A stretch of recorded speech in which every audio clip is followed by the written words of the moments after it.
All right, welcome back. It's still AM 120 on the Broadcasting Corporation of Oyo State. And of course, it's time for our interview segment. Victor. That's definitely a very interesting conversation that we are going to be having this morning about the anti-corruption crusade in Nigeria. We all know corruption has very far-reaching effects on our country, our economy, and of course, it's one of the stubborn obstacles to the development of this nation as a whole. And the war is not just a federal responsibility. We know we all have our hands involved in it. And yes, one of such organizations that has been helping in the fight against corruption is the Oyo State Anti-Corruption Agency, OYACA, which has been making quiet but firm moves to strengthen accountability. And joining us this morning to drive the conversation is Honorable Justice Eni Esson, retired, who is the chairman of OYACA. You're welcome this morning. Thank you very much. Well, it's been a very interesting fight, let's put it that way. What led to the establishment of OYACA, and how's the fight been, the battle been? OYACA was established by His Excellency Engineer Sheyi Makinde, FNSC, the Governor of Oyo State, due to prevalence of corruption in the state and the country as a whole. So he wanted an institution that would fight corruption and eradicate sin, especially in Oyo State. Okay, so let's go back to memory lane. Let's look at civil rule in Nigeria. Let's look at military leadership in the past. And a lot of school of thought believe that military introduced corruption into our system. Some also believe that our politicians are responsible for the kind of corruption we're seeing today. How do you think corruption started? Let's go back to memory lane. Let's go back to the amalgamation of Nigeria, you know, the Southern and the Northern Protectorate. Let's put all of them together and look at how we started with corruption. I believe that corruption started very early in this country. There's corruption in every part of the world, but in Nigeria, I believe it started with the military. From the military, we transited to the civil rule, and corruption continued. The important thing is that His Excellency recognized this in Oyo State, and he really wants to eradicate sin. Okay, let's quickly go on this break. We want to go on a break. When we come back, I will proceed into what OYACA is all about, what you're doing, and how you're running the process, you know, constitutionally. Stay with us, don't go away, we'll be right back.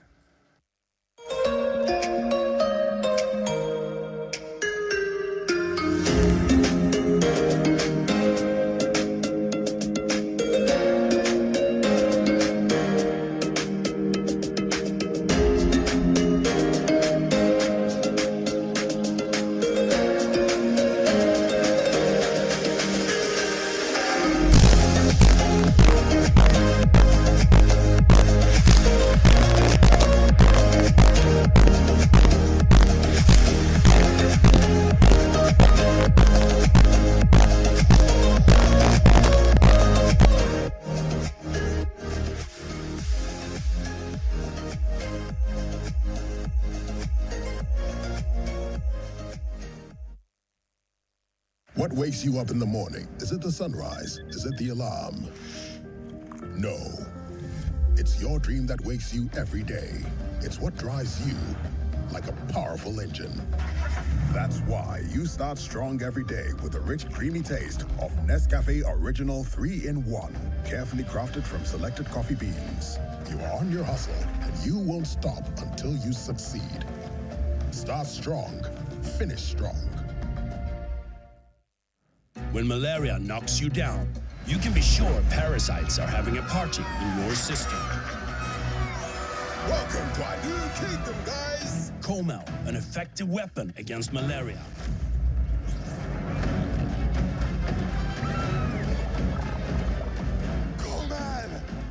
Attacking the parasite army directly to give you express relief and get you back on your feet effectively. Comel on, malaria gone. natural sun-ripened yellow corn, individually whole-flaked to preserve its natural goodness. That's what makes Nasco cornflakes truly whole-flaked.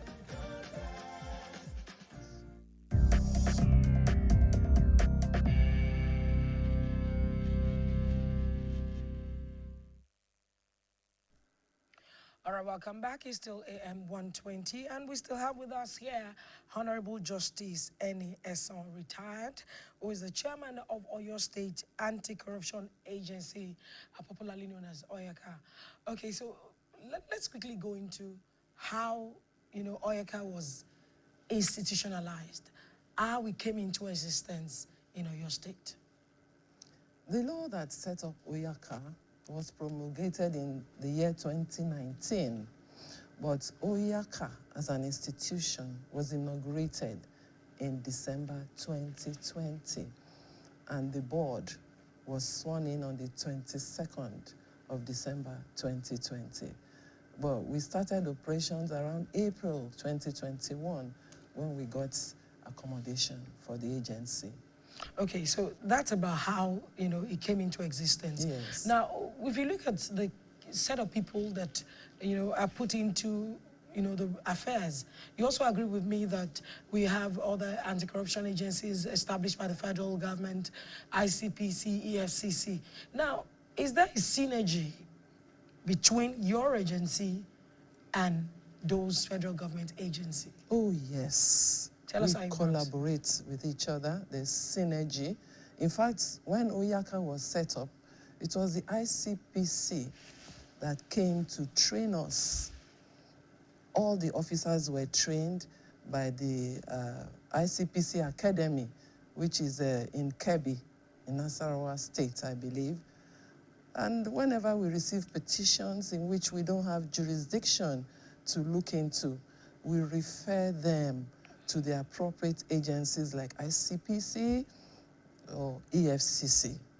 So tell us, what are those issues that you may not have jurisdiction around? We want to know, the people want to know. For instance, there's specific provisions in the EFCC law for cybercrime. They have the jurisdiction to go into that crime. We don't have that jurisdiction. But once in a while, we get petitions bordering on cybercrime, and we refer such petitions to the EFCC. All right. Now, talking about jurisdiction and all of that, surely you have faced some challenges while executing your job.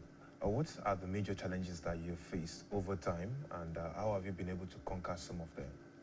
Okay, initially, people were reluctant to file petitions before the agency. They were afraid that if they do, it would boomerang, that people will get to find out who filed what and victimize them. But we allayed their fears by letting the public know that they can file anonymous petitions. And when they do, we just look into it, investigate, and come out with solutions. That is one. And then initially too, we had challenges with office accommodation, but thanks to His Excellency, the building project of Oyaka office has commenced. Oh, beautiful. So His Excellency has given us a conducive atmosphere within which to operate. And has there been any occasion of what people would say corruption fighting back? Well, people that we investigate at times embark on campaign of calumny against the agency. They disparage the agency. They go about spinning narratives about negative narratives about the agency. And that is corruption fighting back. Okay, so how have you been able to get past all of that? Because to be able to deliver your job as succinctly as you have done it, you would need to take some proactive steps. Oh, we don't mind all that. We make sure we do our job properly. We go after those who are petitioned against. We invite them to our agency, and we treat them well. we are intentional about ensuring that people that appear before us maintain their human dignity. We don't do media trials. We don't parade people before the press, people we're investigating, like maybe some other agencies. We don't do that. Because at the end of the day, if the allegations against them are not substantiated, their reputations would have been damaged beyond repairs. You just mentioned something that struck a chord now, not going on with the media trial, which is something that a lot of people have seen many a times these days, especially social media. How has it been walking through the era of social media, the youth especially? How are they getting involved without the social media paparazzi and the trials? You mean how the youth is getting involved in the fight against without, corruption? The craze for the social media frenzy around the Oyaka? Okay, we too, we have social media handles. We are not against social media. We're on YouTube, we're on Instagram, Facebook, Twitter. We're on all those. So we're not against social media. It's just that when negative narratives come out, we correct same.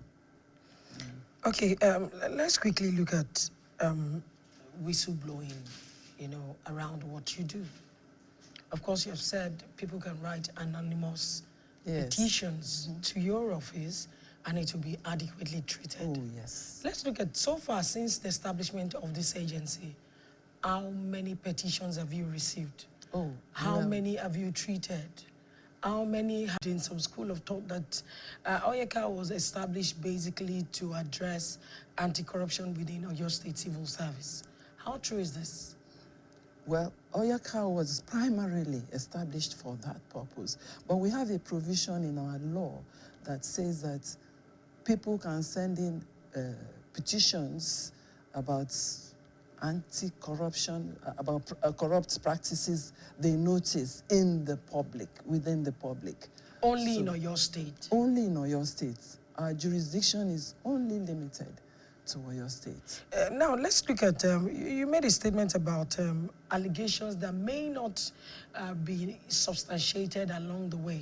And sometimes people could actually want to blackmail others, as such, raise unnecessary alarm and everybody starts running helter-skelter.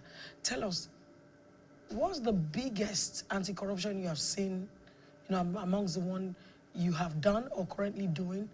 Could you tell us about it? Well, we have had several big petitions, but the one that comes to mind is a petition that involves about 4.8 billion naira, and we're still on it. We're still investigating. Wow. Because it involves so many people, so many organizations. That's the biggest. Wow. And we invited very big government officials to our ministry, to our agency, and interrogated them.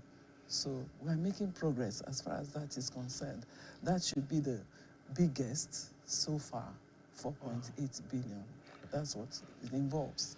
Well, but we have not been talking about it in the press because, as I told you, we don't do that until all the allegations are substantiated. Again, it is believed that when issues are not raised to the public, there are more than 80% chances that it could be swept under the carpet. Maybe that's why some agencies believe in talking to the media when there are cases. But again, if you're not talking to the media when there are cases, I mean, at the end of, those convictions, do you come out to talk about it, share your achievements? Oh, yes, we do. You see, every now and then we issue press releases telling the public, like we did yesterday, telling the public about how many petitions we're handling, how many are in court, and so on and so forth. We do that. We do that. Okay, let's quickly look at another area. We're talking about prosecuting offenders. Yes. How about prevention? Oh. What is your agency doing should drive and send the message, especially to young people in tertiary institutions? Because it seems like these days, many young people don't want to work. They're just looking for quick money. And one would believe that this is part of the responsibility of your agency to take the campaign to the grassroots, to people, to ensure that, I mean, people are told about the law and they need to stay clear. Oh, it's part of our responsibility to prevent corruption. You know, prevention is better than cure. So we have been embarking on sensitization campaigns, advocacy campaigns all over the state. We've been to almost all the tertiary institutions in Oyo State to talk to these young people and their lecturers. You know, it is said that it's better to catch them young. We go and sensitize them, you know, and tell them about the ill effects of corruption and the role they can play to fight corruption and eradicate same. We also have anti-corruption clubs or vanguards in some of these institutions. Yes, these clubs, you know, come to us. We give them our T-shirts, our caps, and our pamphlets for enlightenment, and they've been doing a good job. Beautiful. Okay. Well, my service here, I served in the anti-corruption CDS back then, and something struck me on our sensitization visits to some agencies. And I think a lot of people would ask questions about how involved the communities are, aside what you're doing in the tertiary institutions. Now, the collaborations that occur within the community, be it religious leaders that we can utilize, organizations, or, you know, the landlord associations, how well have you been collaborating with them, synergizing with them? We've gone to all the geopolitical zones in Oyo State. We've sensitized traditional rulers, believing that they, in turn, will sensitize their subjects. We've been to local governments, we sensitized civil servants, even market women, all over the state. We have branch offices in Irua, Ubomosho, Oyo, Shaki, and Iseyin, to bring our campaigns nearer to the grassroots. And we receive a lot of petitions through these branch offices. So we are reaching out to the grassroots, and they are responding well to us. Now, why you're mentioning that, what's the process like for people who are just coming across this now from this program? What's the process of reporting or filing a petition, whatever the case may be? Well, if, like I'm talking to you now, if you notice any corrupt practice anywhere, take it as your duty to report same to the Anti-Corruption Agency office in Oyo State. You can do that through the branch offices or come to the headquarters at 473 Fajimi Street, Agodi GRA, or you can file your petition through our website, www.oyaka.ng. It's just as simple as that. Okay, let's quickly look at the issue of funding. Yes. For any agency like yours to survive and to perform its duty well, there's need for funding, adequate funding, independence in the area of your finance. And of course, how would you say you are being funded? Is your funding adequate enough that you are independent? Because, for instance, if you are so tied to a particular, maybe you have to go process and keep lobbying to get your funds out. When that agency, you know, there's an alleged anti-corruption, you may not be able to fight it. I use the word, may be able to fight it as expected. How are you running this? Oh, let me state categorically that we are adequately funded. Okay. Like I told you, His Excellency has given us a conducive atmosphere within which to carry out our mandate. We are adequately funded. Recently, when we needed money, we wrote to His Excellency, and he responded well to us. So we are adequately funded. Okay, away from funding, let's also look at the law you're using. Tell us about the law. Oh. What are the provisions in that law? As an instrument of law as well, let's also see what are the areas that have been, it's not enough to just say corruption. So, for instance, as a civil servant or someone who lives in the state, as someone steals the transformer in a community, and you are able to identify, the violator, what does the law say? Yes. What are the punishments attached to each of the, violations as stated? Yes, we have provisions in our law, the Oyaka Law 2019. Let me start by saying that the law gives us the power to investigate allegations of corrupt practices, improper or non-performance of government contracts. The law also authorizes us to look into complaints of administrative actions of ministries, departments, and agencies in Oyo State. So if a civil servant feels that he or she has been cheated in any area, they quickly write to us. We invite the office of the head of service, officers from the office of the head of service, and Civil Service Commission, because they know all about the civil service rules and all that. And they come to us, enlighten us, and we order redress for the victim. If we find that injustice has been done to the victim, we order redress and write to the offending ministry to correct its position. Now, we do that.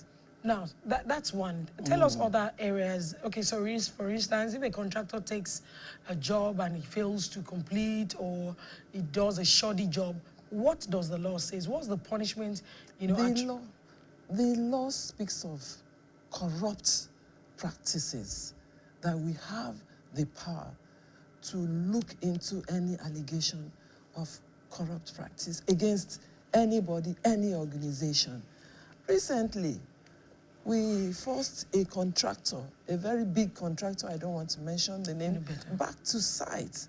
He collected government money several years ago and just absconded without doing the work. And the agency concerned wrote to us, wrote a petition to us, and we went straight into it and were able to fish out. It took us time and a lot of trouble, but we were able to fish out the contractor who absconded and forced him back to site, and he has done the work now. Okay. Well, looking at the present situation, I know many would look at what's going on politically especially, but what do you think the future holds, when you talk about the battle against corruption in Nigeria, give the next 2, 3, 4, 5 years? What do you think the future holds for us? You see, that is why we target the young people. They are our future leaders. We target them because they have a very important role to play. We let them imbibe by teaching them about the ill effects of corruption and what they can do to prevent and combat same. We let them imbibe the anti-corruption spirit from when they are very young. So, children, they are products of their upbringing. They don't know any better than to look up to people who are in authority over them. So we teach them to imbibe the anti-corruption spirit so that in future they can shape a society where integrity is the norm rather than the exception. So that's how we look at the future, through these young ones. Are there any plans for it to be integrated fully into the educational system? Because you mentioned the young ones, and many people would really, really want to see that impressed inside education, maybe from the nursery, primary schools. Maybe they have anthems that they can, go out there and recite. I know when we were young, we used to, Batariatu Kukuka, all those kind of things. We have been advocating for that. when we visit all these institutions, we speak to their lecturers as well. And we've been campaigning for them to include anti-corruption, lessons or culture in the educational space, in the school. They should teach them about their role as far as combating corruption is concerned. So let's look at it. One would also believe that your agency can begin to have anti-corruption champions, people leading corruption, identifying them, people leading anti-corruption and identifying them in various grassroots to actually make them champions. So that the more we have champions, the less of corruption we have. In fact, it's as if we are going to do that. Oh. We are looking into doing that. Like I told you, we have anti-corruption clubs in tertiary institutions, and these people are doing a lot to sensitize people about the ill effects of corruption. And we are really going to go into the grassroots to encourage